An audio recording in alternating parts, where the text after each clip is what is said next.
नमस्कार। प्रारब्ध पर आप सभी का स्वागत है। मैं अवनीश। आज हमारे साथ एक सम्मानित पैनल है, एक यशस्वी पैनल है, एक समृद्ध पैनल है। बाबा रामदास जी है हमारे साथ, व्यालोक पाठक जी हैं और रंजय त्रिपाठी जी हैं। आप सभी अतिथियों का बहुत बहुत स्वागत है प्रारब्ध पर। नमस्कार जी। दर्शकों, कांग्रेसी इकोसिस्टम की बात जब प्रधानमंत्री नरेंद्र मोदी संसद में करते हैं और जब वो 18वीं लोकसभा के पहले संसद सत्र में ये कहते हैं कि कांग्रेसी इकोसिस्टम को अब उन्हीं की भाषा में जवाब दिया जाएगा, तो बहुत सारे लोग इस बात से जरा सा दिक्कत में आते हैं कि साहब ये इकोसिस्टम होता क्या है। इकोसिस्टम की जब बात आती है तो ज्यादातर की समझ या हम जैसी जो एक आम समझ है वो कहती है कि साहब मीडिया में एक इकोसिस्टम है। एक इकोसिस्टम इनका जो है बुद्धिजीवियों में है, जहां पर लेफ्टिस्ट और लिबरल सो कॉल्ड जो है वो इनके लिए लॉबिंग करते रहते हैं। जर्नलिज्म में आपने देखा ही है किस तरीके से इनके इकोसिस्टम में इनकी लोग जो पैरवी करते रहते हैं, होने को स्वतंत्र टिप्पणीकार होते हैं, राजनीतिक विश्लेषक होते हैं, लेकिन पार्टी स्पोक्समैन से 2 कदम आगे बढ़ के बातें किया करते हैं। इसी तरह से फिल्म या कला जगत में भी आपने इकोसिस्टम देखा होगा कि किस तरीके से वामपंथी एजेंडा हो चाहे कांग्रेसी एजेंडा हो, उसको लगातार 2014 के बाद आगे बढ़ाते हुए दिखाई देते हैं। वो होते हैं साहित्यकार, लेकिन जब बात करते हैं तो ऐसी बात करते हैं जैसे वो नरेंद्र मोदी या भारतीय जनता पार्टी की पूरी फिलॉसफी के किनारे खड़े हुए हैं। ऐसे में बेहद महत्वपूर्ण हो जाता है कि कांग्रेसी इकोसिस्टम कहां कहां मौजूद है, इसकी पहचान की जाए। और आज आप चौंकिएगा नहीं जब मैं ये कहूंगा कि कांग्रेसी इकोसिस्टम सनातन संतों में किस तरीके से घुसा हुआ है। इसका अगर कोई सबसे जीता जागता उदाहरण आज की तारीख में आपको दिखाई देता है तो एक ऐसे शंकराचार्य जो कि तकनीकी रूप से, विधिक रूप से, और विधिक जब कह रहा हूं तो कानूनी रूप से शंकराचार्य भी नहीं है, मुकदमे लड़ रहे हैं। नाम है अभिमुक्तेश्वरानंद। अभिमुक्तेश्वरानंद संत हैं, शंकराचार्य हैं, कांग्रेसी एजेंडाबाज हैं या कांग्रेसी इकोसिस्टम के कितने सक्रिय हिस्से हैं। आप देखें कभी वो स्वर्ण से अलंकृत करने वाले पीठ पर बिना किसी तथ्य के ये कह देते हैं कि साहब वहां से बहुत सारा सोना चोरी चला गया। राम मंदिर पर लेके किस तरह का अभिमुक्तेश्वरानंद का स्टैंड रहा है ये आपने देखा है। आज हम यही पहचान कर रहे हैं कि साहब सनातन के संत परंपरा में कांग्रेसी इकोसिस्टम कैसा है, कहां तक पहुंच रखता है और इसका इतिहास क्या है, वर्तमान आज अभिमुक्तेश्वरानंद के रूप में दिखाई देता है। व्यालोक जी, मैंने जो शुरुआत करते हुए ये बात कही कि अगर हम कांग्रेसी इकोसिस्टम की पहचान करें तो क्या आप मेरे इस बात से इत्तेफाक भी रखते हैं कि संत समाज में भी कांग्रेसी इकोसिस्टम है, मौजूद है?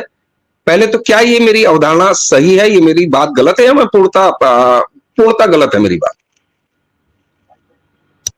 जब देश के प्रधानमंत्री को यह स्वीकार करना पड़ गया 10 वर्षों के बाद कि कांग्रेसी इकोसिस्टम हर एक जगह है, इससे 40 साल पहले आज से हरिशंकर परसाई ने एक निबंध लिखा था और उसमें एक लाइन लिखी थी। हरिशंकर परसाई के बाकी विचारों से सहमति असहमति नहीं है, लेकिन उसमें एक लाइन लिखी थी तो उसमें उन्होंने लिखा था कि इस देश के जीन में कांग्रेस है और कांग्रेस एक पार्टी के तौर पर रहे या न रहे, कांग्रेसी चरित्र जो है उसका जाना बड़ा मुश्किल है।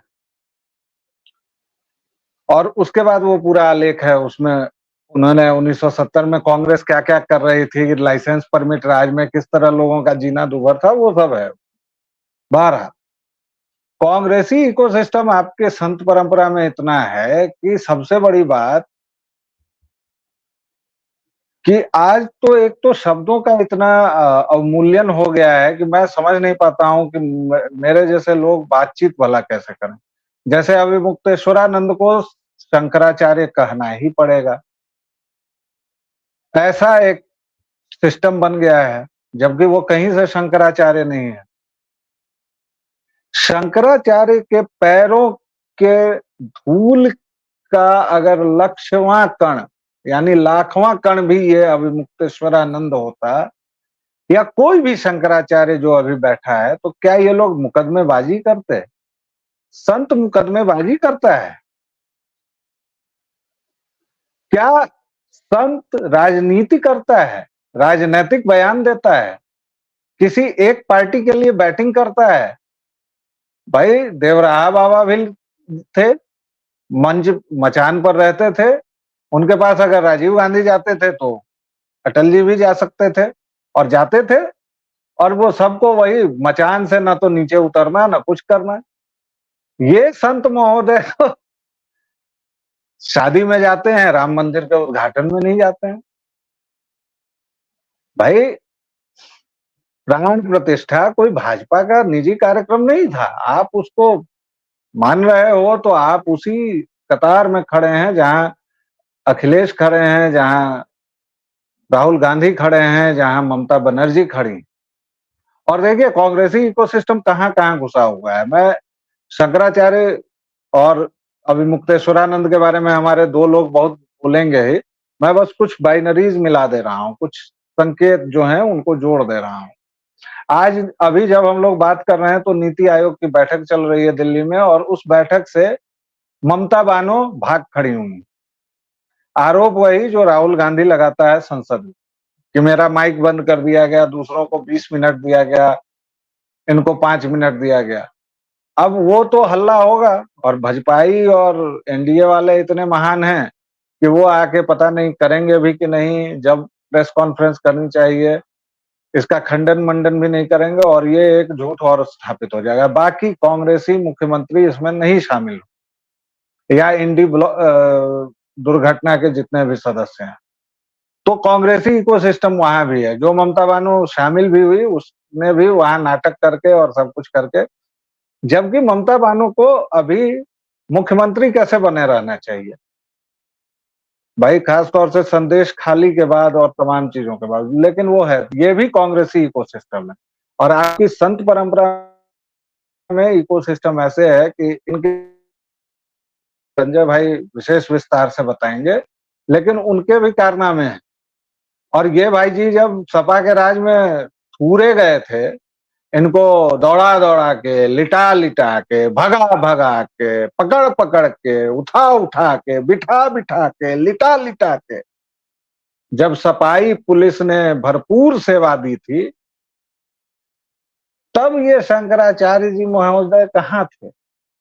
माने उसका कुछ जिक्र विक्र नहीं करते हैं, या कि भारत की महान संत परंपरा के इसमें आके इन्होंने उनको अभयदान दे दिया है या उनको माफ कर दिया दिल से।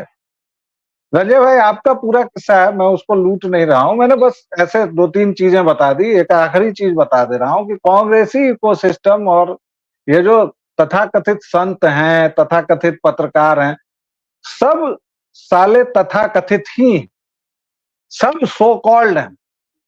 हम लोग बेकार उनको पत्रकार बोलते हैं, बेकार संत बोलते हैं, बेकार धर्माचार्य बोलते हैं। साला मैं तो समझ नहीं पाता हूं, ये पूरा जमाना ही तथाकथितों का है। कोई भी ढंग का वह व्यक्ति वह काम नहीं कर रहा है जो उसको सौंपा गया। हर एक आदमी साला दूसरे के फटे में टांग अड़ा रहा है। अबे तुम धर्माचार्य हो, जाके बहुत तुमको चूल मची है तो हिंदू समाज का एकत्रीकरण करो ना भाई, हिंदू समाज को जगाओ। साला जिस समाज में इतना छुआछूत है, इतना भेदभाव है, अभी भी बामनों को वो गरिया रहे हैं, ठाकुरों को फलाने गरिया रहे हैं। तुम यूपी की राजनीति केंद्रित कर दो भाई कि अरे हिंदूवादी लोग सब काहे ठाकुर और बाभन और ओबीसी कर रहे हो, चलिए योगी जी हम आपके साथ हैं, ये सब काम करो। क्या मतलब इस सब से? बद्रीनाथ का सोना, अरे भैया दीवार पर जब सोना मढ़ा जाता है, ये तो मेरे जैसे एकदम प्योर आर्ट्स वाले आदमी को भी पता है कि दीवार पर सीधे सोना नहीं चढ़ जाएगा, उसको किसी आस्तरण की जरूरत होगी ना भाई। वो तांबा हो, पीतल हो, कांसा हो, कुछ भी हो, एक आस्तरण चाहिए ना सोने को संभालने के लिए। आखिर सीधे दीवार पर वो माने सिमटी हो कि है ले ला पोत दो, सोना है भाई, सोना चढ़ता है, किसी वस्तु पर चढ़ेगा। तो ये बात मुझे भी पता है, लेकिन सरकार ये कर रहे हैं।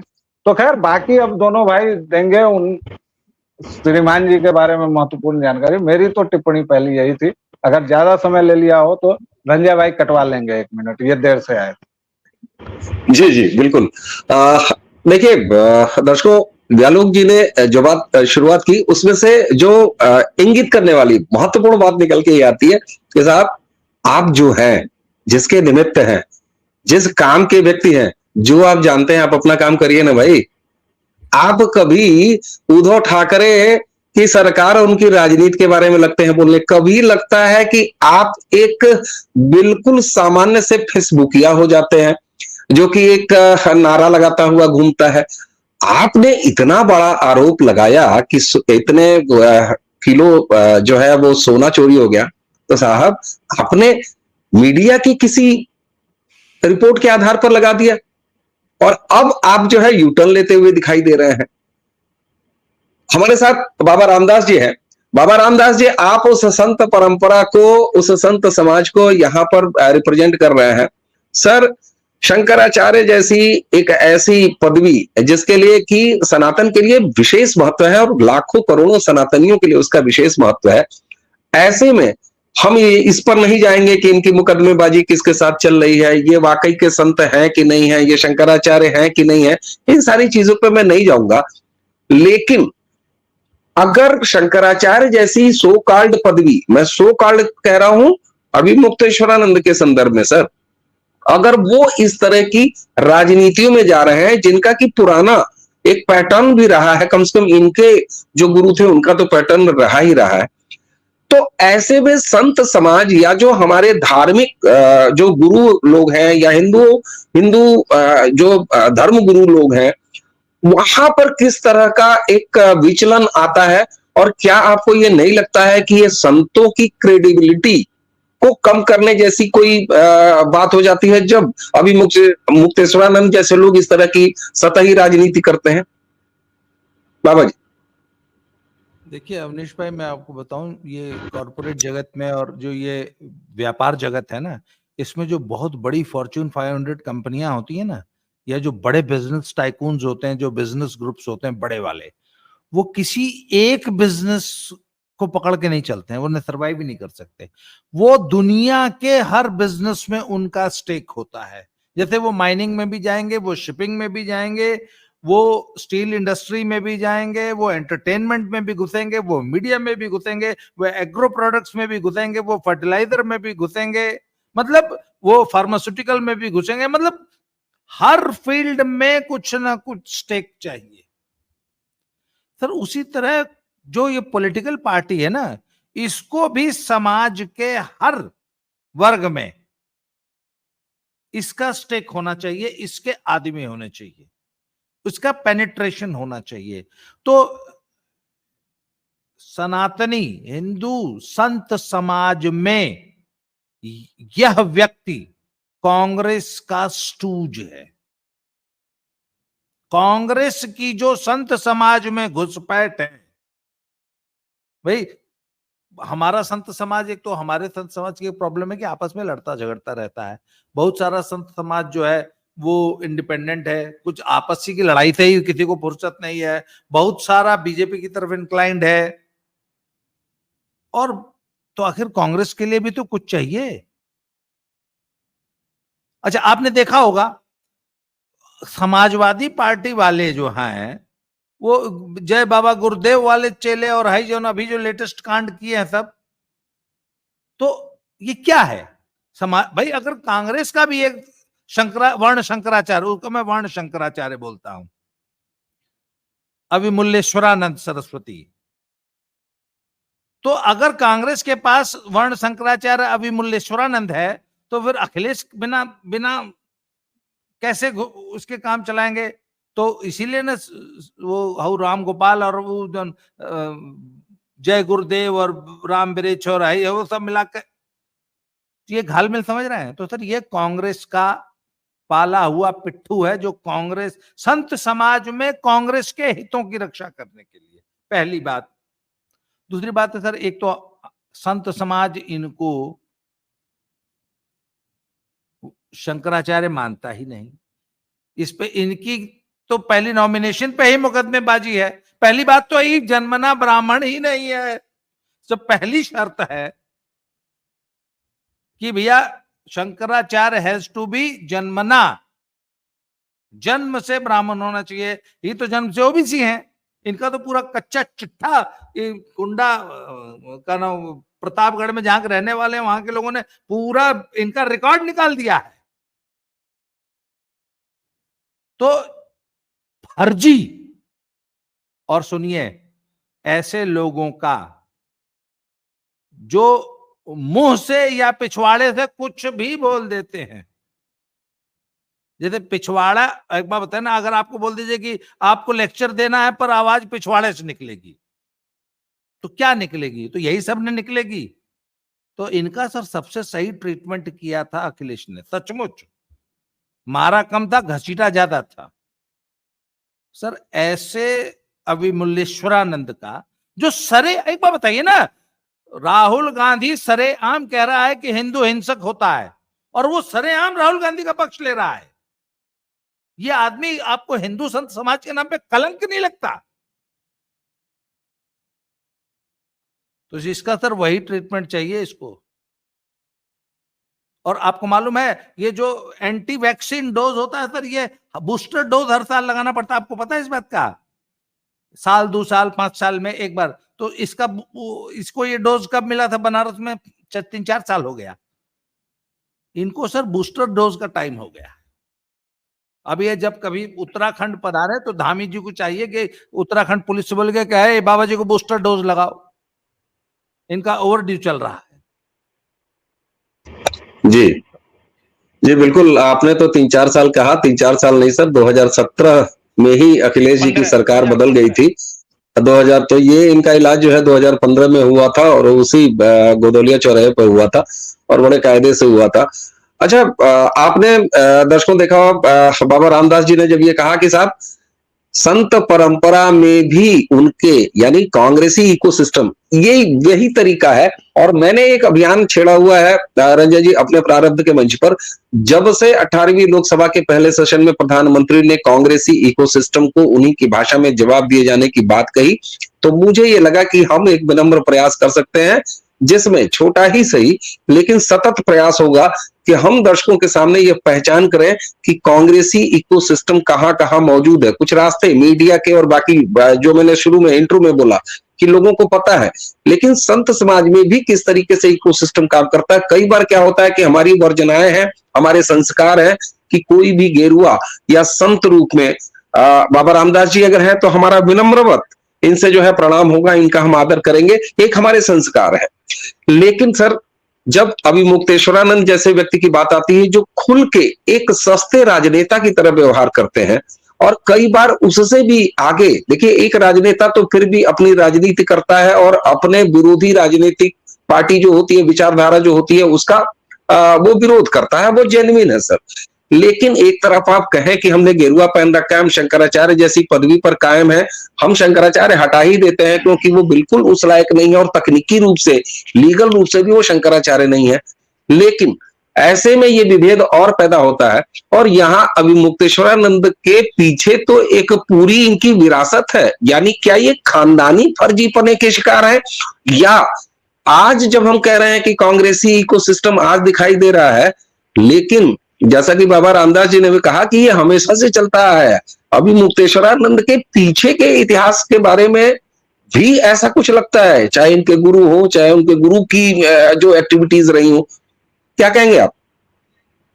देखिए, मैं आपके माध्यम से, प्रारंभ के माध्यम से दर्शकों को 2 बातें बताना चाहता हूं जल्दी-जल्दी। पहला, आपको अगर याद होगा, जो इनके जो गुरुजी थे, जो वो एक मोटे से जो गुरुजी थे, आपको ध्यान होगा, तो जिस स्पीड से आते हैं, आपको एक कांड याद दिलाता हूं, जिसमें एक भारतीय जनता पार्टी के एक नेता थे, बहुत बहुत बहुत मशहूर नेता थे, और वो राजघराने के थे। राजा दिलीप सिंह जूदेव जी थे, छत्तीसगढ़ से आते थे।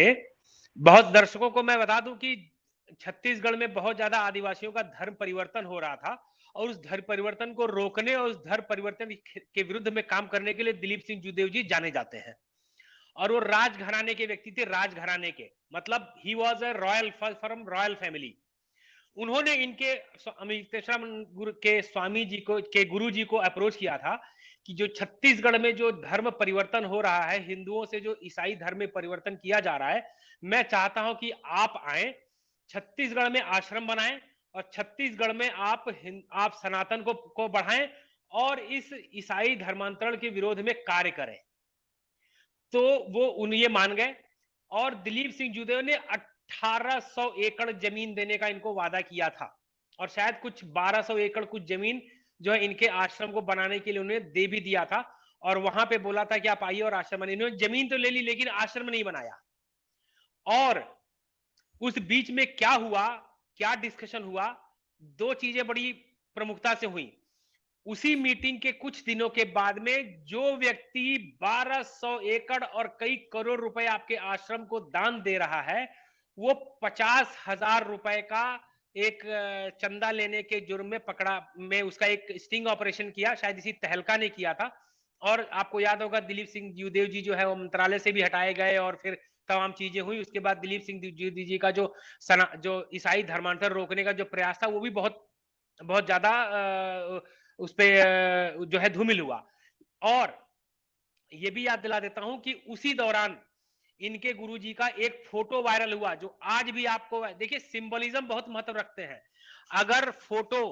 अगर कोई फोटो एक आता है जिसमें कि बाबा रामदास जी अगर किसी से आशीर्वाद ले रहे हो, तो जाहिर सी बात है कि मैं उससे जाकर के आशीर्वाद जरूर लूंगा, क्योंकि बाबा रामदास जी उससे आशीर्वाद ले रहे हैं और मैं बाबा रामदास जी को बहुत इज्जत करता हूं, उनको मैं स्वामी मानता हूं।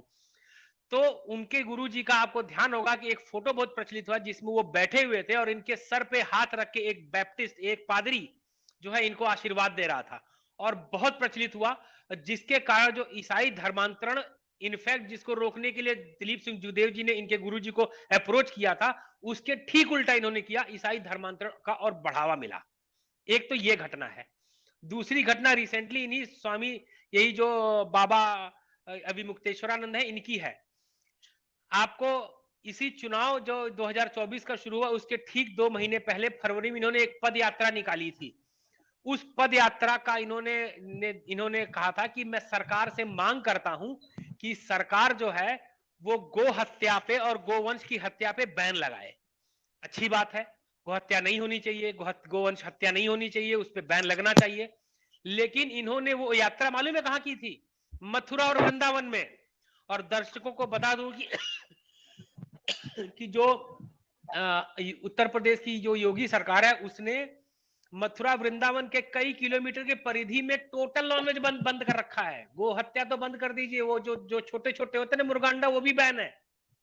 और केंद्र सरकार से 2021 में केंद्र सरकार ऑलरेडी गो हत्या वध कानून ला चुकी है, जो कि भाजपा शासित राज्यों ने अपने यहाँ पे लागू किया है। और जिन्होंने नहीं लागू किया है वो राज्य है पश्चिम बंगाल, केरल, तेलंगाना का, हैदराबाद। तो इन लोगों ने उस मथुरा और वृंदावन में जाकर के पदयात्रा किया और उस पदयात्रा को करते हुए इन्होंने मेवात का इलाका, जो कि थोड़ा आगे बढ़ेंगे आप मथुरा से और छाता आगे होते हुए आपका पलवल और गुड़गांव का एरिया आ जाता है, जहां पे मेवात एरिया जिसको बोलते हैं, जो कि कैटल कॉरिडोर का स्मगलिंग का स्टार्टिंग पॉइंट है, जहां पे बहुत सारे ऐसे हिंदू लोग हैं जो अपनी गायों को बचाने के लिए, अपने गोवंशियों को बचाने के लिए रात रात भर पहरा देता है घर का एक आदमी। दर्शकों को नहीं मालूम, वो पता लगा ले, मेवात एरिया में हिंदू अपने गोवंशियों की रक्षा करने के लिए कि वो चोरी हो जाएंगे और चोरी करके स्मगल होकर के वो कैटल कॉरिडोर, जो जिसको बोला जाता है, जो कि स्मगल होकर के बंगाल के रास्ते बांग्लादेश चले जाएंगे, उनको बचाने के लिए वो करते हैं। लेकिन अभी मुक्तेश्वरानंद के कदम वहां नहीं पड़े, उनके कदम मथुरा वृंदावन में पड़े, जहां पे नॉनवेज टोटली बैन है। और मैंने जब इन्हीं के कुछ चेलों को ये चैलेंज किया कि आप स्वामी जी को बोलिए कि अपनी ये पदयात्रा कलकत्ता के धर्मतल्ला पे लेकर के जाए, ताल तल्ला पे लेकर के जाए, जहां पे खड़े बैल को काट करके लटका करके सामने जैसे मुर्गे और बकरे बेचे जाते हैं, ऐसे बेचे जाते हैं। उस हैदराबाद में कीजिए, उस वायनाड में कीजिए, जहां पे सड़क के ऊपर में गाय काट करके जिसको प्रचलित किया गया कि यहाँ पे कांग्रेस के जिलाध्यक्ष ने अपने हाथ से वो गाय काटी थी। अगर आप लोगों ने वो समाचार सुना हो, चाहे तो गूगल पे सर्च कर लीजिए। लेकिन स्वामी ये मुक्तेश्वरानंद ने न पश्चिम बंगाल के लिए कुछ बोलते हैं, कुछ बोलते हैं, न केरल के लिए कुछ बोलते हैं, न तेलंगाना के लिए कुछ बोलते हैं, न उन जगहों के लिए बोलते हैं जहां पे खुलेआम गाय काटी जाती है, जहां पे गाय गोवध का समर्थन किया जाता है। तो ये दो इंसिडेंट्स काफी हैं। ये दो, एक तो इनके गुरुजी का, जिनके चक्कर में स्वामी का एक पादरी से आशीर्वाद लेते हुए ईसाई धर्मांतरण रुक गया, ईसाई में धर्मांतरण बढ़ गया भारत हिंदुओं का आदिवासी क्षेत्र में, छत्तीसगढ़ और उड़ीसा के। और दूसरा ये जो इन्होंने जो ये जो यात्रा निकाली थी, इन दो से बिल्कुल साफ क्लियर हो जाता है कि ये किस एजेंडे पे और किसके एजेंडे पे काम कर रहे हैं। बिल्कुल बिल्कुल। और दर्शकों, जब हम ये पहचान कर रहे हैं कि कांग्रेसी इकोसिस्टम संत समाज में कैसे है, तो चूंकि रंजय त्रिपाठी जी ने इनके गुरु स्वरूपानंद जी के बारे में वो सारी चीजें बताई दी, तो एक मैं भी कह देता हूं, वो भी वीडियो घूम रहा है और खूब घूमता है, सोशल मीडिया पे घूमता है। 2014 में जब प्रधानमंत्री नरेंद्र मोदी भारतीय राजनीति में यानी सेंटर की पॉलिटिक्स में आ रहे थे, और जब किसी पत्रकार ने इनसे पूछ दिया था नरेंद्र मोदी के प्रधानमंत्री पद को लेके, तो उन कथित शंकराचार्य और इन अभिमुक्तेश्वरानंद के गुरु ने सीधा थप्पड़ ही मार दिया था उस पत्रकार को। तो ये साबित करता है कि ये पहली जनरेशन के इकोसिस्टम वाले नहीं है, ये दूसरी जनरेशन के इकोसिस्टम वाले जो है संत में से आते हैं, जिनके पीछे या जिनके अंदर जो है ना वो कांग्रेसी सिम लगा हुआ है। और जैसा कि यही बात बाबा रामदास जी की सिद्ध होती है कि साहब देखो, हर जगह वो कारपोरेट वाला बड़ा अच्छा उदाहरण आपने दिया सर। कोई भी बड़ा, मैं भी या सामान्य लोग यही सोचते होंगे, यार ये सेठ एक धंधा करता है तो अच्छा रहता है, ये 50 धंधे क्यों करता है। यहाँ बाबा रामदास जी की बात समझ में आती है कि एक पॉलिटिकल पार्टी के रूप में हर तरफ किस तरीके से अपने नेक्सस फैला के कांग्रेस जैसी पार्टियां यहाँ भारत में, यही शायद वजह है कि 6 दशकों से ज्यादा तक अपनी सत्ता चलाते रहे। क्योंकि जहां प्रधानमंत्री अब ये कहते हैं कि सबका साथ सबका विकास, तो वहां ये था कि सब खाओ, सब रहो, सब मौज करो, क्या साधु, क्या संत, क्या सेठ, क्या साहूकार। ब्यालोक जी, मैं चाहूंगा कि अब इस चर्चा को हम जरा सा दूसरी तरफ, क्योंकि एक चीज हम हमेशा कहते हैं कि हम समस्या पर केवल बात नहीं करते, हमारा प्रयास ये होता है कि अपने स्तर से, हम ये नहीं दावा करते कि ये कोई अंतिम समाधान हम दे देते हैं, लेकिन अगर इस तरह के इकोसिस्टम, आप चाहे कोई भी क्षेत्र देख लीजिए ना, मैंने शुरुआत में कहा, कितना रिपीट करूं, जीवन का कोई भी क्षेत्र देख लीजिए, कोई प्रोफेशन देख लीजिए, समाज का कोई वर्ग देख लीजिए, हर जगह इकोसिस्टम अपने अपने तौर पर प्लेस्ड है। संत समाज में ये जो कांग्रेसी इकोसिस्टम है, अभिमुक्तेश्वरानंद जैसे लोगों को, इस समाज को कब तक उनके भगवा आवरण की वजह से आई छोड़े रहना चाहिए कि ठीक है यार चलो नहीं बोलते हैं, जाने दो, संत हैं। क्या अब वो समय नहीं आ गया है कि अगर ये या इन जैसे लोग इतनी बेशर्मी से अपने पॉलिटिकल एजेंडे, अपने पॉलिटिकल मास्टर्स के इशारे पर चलाते हैं और चला रहे हैं, तो अब समाज को भी इनसे इन्हीं की भाषा में जवाब देना चाहिए और निपटना चाहिए। No more respect to this so called bhagwa. हालांकि बाबा जी यहाँ बैठे हैं और ये तो है ना कि भैया जैसा करेंगे वैसा आपको इज्जत मिलेगी। तो अगर अभिमुक्तेश्वरानंद जैसे व्यक्ति इस तरीके से ढीठ कांग्रेसी, लंपट कांग्रेसियों की जबान बोलते हैं, तो फिर उनको भी कांग्रेस का वर्कर समझा जाए और उसी हिसाब से मार दिया जाए समाज द्वारा। भाई तो हिंदू समाज की यही तो खासियत है जिस पर मैं फिदा हूं। हिंदू समाज उसको शंकराचार्य कहां समझ रहा है? किसने कहा आपको कि हिंदू समाज उसको शंकराचार्य समझ रहा है? भाई वो एक पॉलिटिकल एक्टिविस्ट है जिसके अपने चेले चमाटे हैं। वो चंद्रशेखर का भी है, वो भी सांसद है आपका। वो एक आतंकवादी का भी है, वो भी सांसद है आपका। उसी तरह अभिमुक्तेश्वरानंद की अपनी एक दुकान है, दुकान चल रही है, दुकान में बहुत सारे लोग हैं। हिंदू समाज शंकराचार्य नाम की एकल पीठ को कौन सा मानता है साहब, ये मुझे बता दीजिए। वेटिकन है क्या हिंदू समाज? ब्यूरोक्रेसी है क्या इसमें कि भाई पहले एक मठाधीश होंगे, पोप होंगे, फिर उनके बाद 4 छोटे मठाधीश होंगे, कार्डिनल होंगे, फलाने होंगे, ढिमाके होंगे, फिर 16 छोटे मठाधीश होंगे, बिशप और एंटनी और पता नहीं क्या क्या, और फिर जाके पादरी जी होंगे जिसको लोग फादर फादर कहेंगे। काहे कहेंगे भाई फादर? इसलिए कहेंगे कि कल मैं एक फिल्म देख रहा था, दर्शकों माफ कीजिएगा मैं थोड़ा इधर उधर भटक रहा हूं, लेकिन 1 मिनट बता देता हूं, इसलिए कि ये बात वहीं से जुड़ी हुई है। स्पॉटलाइट फिल्म है बॉस्टन की, और एक अखबार ने वहां 259 पादरियों के करीबन 20 वर्षों तक यौनाचार में संलिप्त होने के पूरे प्रमाण सहित कहानी छापी थी। 5000 बच्चियों और बच्चों, क्योंकि वो लोग पेडोफाइल थे और हैं, इनके साथ यौन दुराचार हुआ था। कहीं कोई खबर, कहीं कोई ये, और जब वो छापा गया तो उस अखबार के साथ क्या हुआ, बहुत शानदार फिल्म है, दादा देखिएगा, आप लोग भी देखिएगा। कहने का मतलब ये है कि Hindutva, that's why I love Hindutva, that's why I am a Hindu.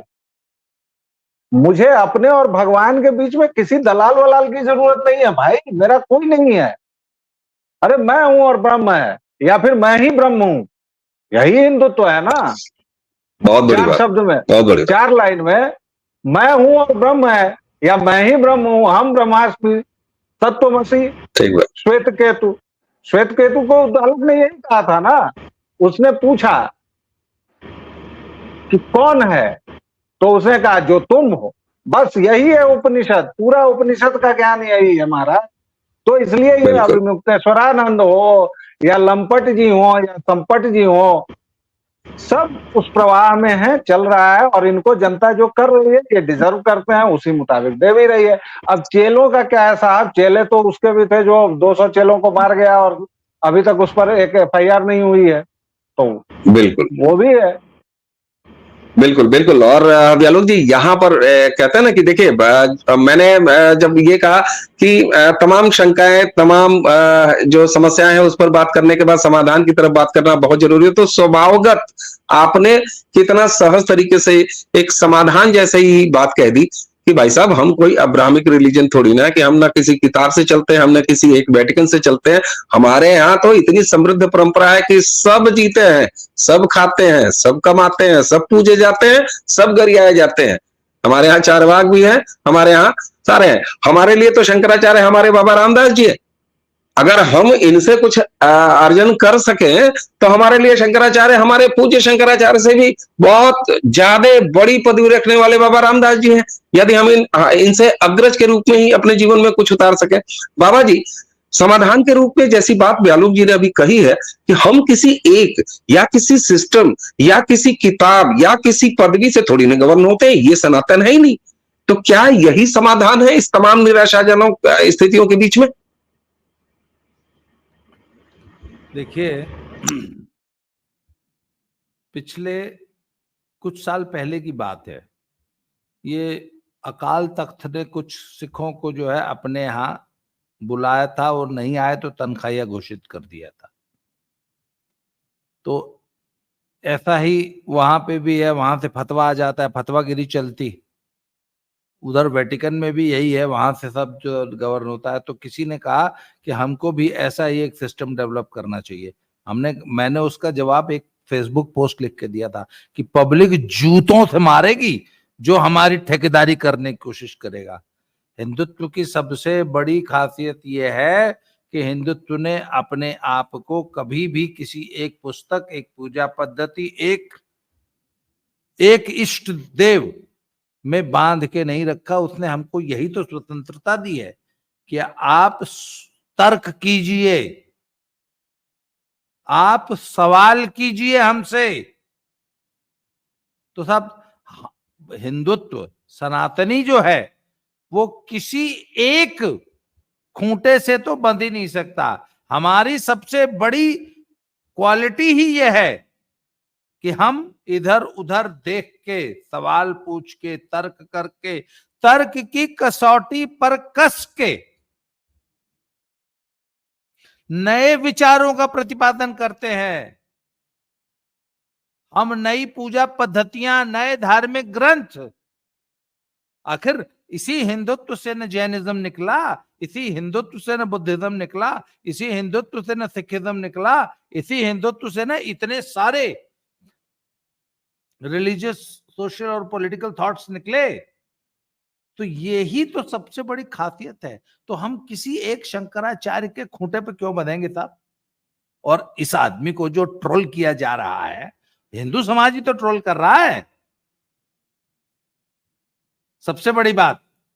तो सर हिंदू समाज ऐसे लोगों को महत्व देता ही नहीं है।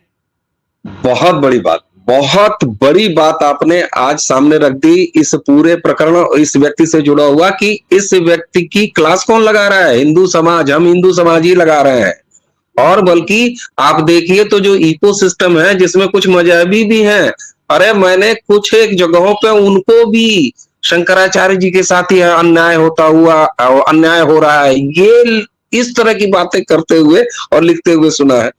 तो अब मैं फिर वही कह दूंगा तो लोग कहेंगे कि ये कितना सटायर करते रहते हैं कि भैया मोदी है तो सब मुमकिन है, कि अब्दुल जी भी कहेंगे कि नहीं शंकराचार्य जी के छात्र बहुत बुला हो रहा है। हाँ, उंगली दिखाइए, दिखाइए, बोलिए सर। देखिए, आडवाणी जी के भी शुभचिंतक बहुत थे, अचानक पैदा होते हैं, ठीक है। शंकराचार्य जी के भी हैं, बस। रंजय भाई, अंतिम टिप्पणी आपकी। जब हमारे बीच में हमारे बीच में हमारे लिए शंकराचार्य बाबा रामदास जी उपस्थित है, अंतिम टिप्पणी इस पूरे विषय पे। देखिए, मैं तो अपने जो संत समाज है इसके अंदर तो मैं पुरानी व्यवस्था आ जाए जो एक होती थी विवाद की, वाद की, जिसमें किसी टॉपिक पे संत लोग बैठ करके शास्त्रार्थ की परंपरा की बात कर रहे हैं आप। उस शास्त्रार्थ, आप शास्त्रार्थ परंपरा की बात कर रहे हैं। यस, जी जी जी। हमारी जो परंपरा थी वो शास्त्रार्थ की परंपरा आज है कहाँ? गायब है। आप ये जो शंकराचार्य जो बने हुए हैं, आप इनके पास जाके दिखाइए। हम आप जैसे आम आदमी तो इनके पास जा करके इनसे एक प्रश्न कर नहीं सकते हैं। इन्होंने 4-4, 5-5, 10-10 मुस्टंडे अगल बगल में जो है पकड़ रखे हैं कि इनको हमारे नजदीक आने मत देना। तो भाई हमारा आज ऐसा कौन सा आश्रम है जिस आश्रम पे इस तरह के शास्त्रार्थ होते हो और उस शास्त्रार्थ को संकलित करके उसको पब्लिश किया जाए, हम लोग पढ़ें, अपनी ज्ञान बढ़ाएं। पहले तो यही होता था ना, एक आम आदमी का भी ज्ञान इसी से बढ़ता था। इन परंपराओं को छोड़ करके जब ये लोग राजनीति के इस परंपरा में घुसेंगे, कांग्रेसी परंपरा में घुसेंगे, तो इनकी छीछा दे होनी तय है। छीछा लेदर, बिल्कुल। अभी और होगी, बिल्कुल बिल्कुल। और रंजय जी, आप इज्जत बचानी है तो ये उस परंपरा पे जाएं जिससे कि भारत का हिंदू समाज, सनातन समाज लाभ ले। हम चाहते हैं ना कि आप शास्त्रार्थ करें, आप नई नई चीजें लाएं, वेद पुराणों के एक सरलीकरण लाएं जिससे लोग पढ़ें, लोग समझें। तो हम चाहेंगे यही समाधान निकले। बिल्कुल ठीक बात है। इज्जत बचेगी, सनातन भी आगे बढ़ेगा। बिल्कुल ठीक बात है। आप सनातन के संत हैं तो उसके लायक बनिए, उसके लिए अर्हता प्राप्त कीजिए ना, और ये आपके स्वयं के हाथ में है। जैसा कि आपने इससे पहले भी कहा था कि भैया अगर गौ रक्षा कर रहे हो तो वहां जाओ ना जहां गौ जो है खतरे में है। जैसा कि बाबा रामदास जी कह के गए कि भाई आप शास्त्रार्थ की परंपरा से आइए ना, आप कम से कम हिंदू सनातन के संवर्धन के लिए कोई काम करिएगा ना। बिल्कुल ठीक बात है, बिल्कुल ठीक बात है। डर है, मथुरा आगरा में नहीं पिटाए ना, वहां पिटाने का डर है। मथुरा बिल्कुल बिल्कुल सरकार नहीं पिटा, वहां कलकत्ता पुलिस तोड़ देगी।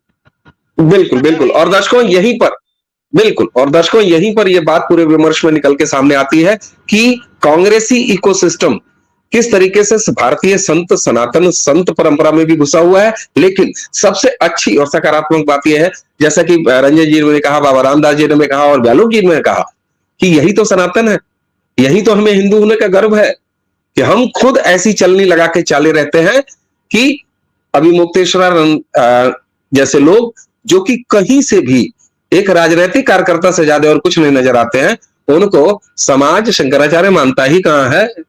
और यहीं आकर हमारे लिए एक सकारात्मक राह दिखती है। लेकिन ऐसे ही कांग्रेसी इकोसिस्टम कहां कहां मौजूद है, हम आपको उनकी पहचान कराते रहेंगे। और हमें उम्मीद है कि आज के इस समृद्ध पैनल के साथ हुई बातचीत आपको पसंद आई होगी। बाबा रामदास जी किन्हीं तकनीकी कारणों की वजह से अभी हमसे संपर्क में नहीं है। बाबा रामदास जी को बहुत बहुत आभार, धन्यवाद। रंजय जी, आपने हमें समय दिया, आपका बहुत आभार। ब्यालोक जी, आपका बहुत आभार। और दर्शकों, इसी के साथ हम सभी को आज की यह चर्चा समाप्त करने की आज्ञा दीजिए। आप सभी को नमस्कार, प्रणाम, जय जय श्री राम। जय श्री राम।